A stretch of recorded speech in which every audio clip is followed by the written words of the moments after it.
Retired from the U.S. State Department as a security engineer, Byron David Smith had to cope with multiple burglaries at his Little Falls, Minnesota home in a short period of time.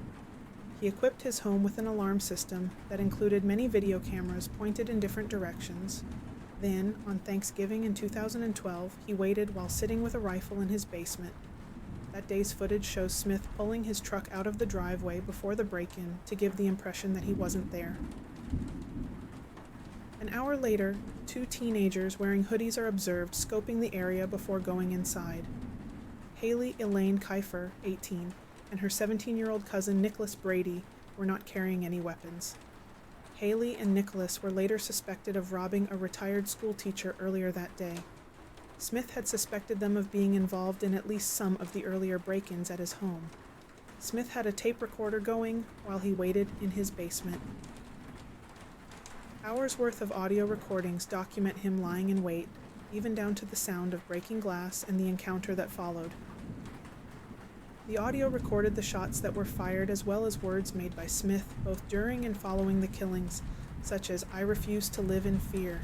I am not a bleeding heart liberal. I felt like I was cleaning up a mess. I was doing my civic duty.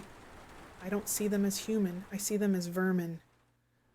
Amazingly, Smith refused to call the police until the next day, saying that he didn't want to bother them because it was Thanksgiving, even though there were two dead bodies in his home.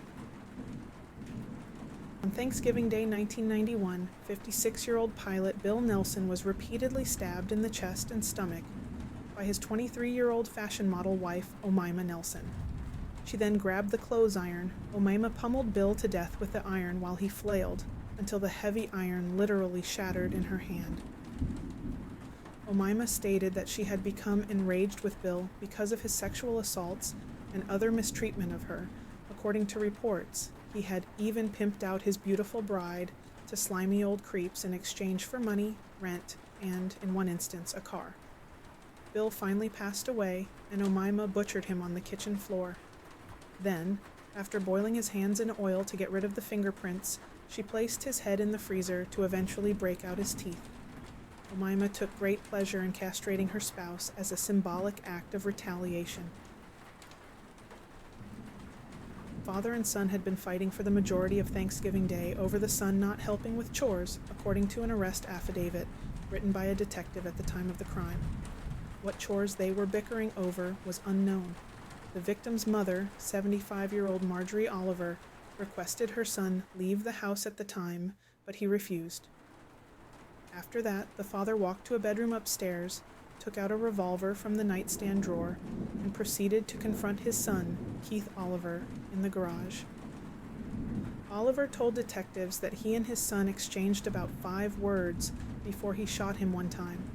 When he reached for his gun, the father told investigators he did so out of anger. Ayalis confirmed that his son's final words, overheard by the mother, was that he was trying to stand up like a man, and for that his father was going to shoot him. Keith Oliver died from a gunshot wound to the head.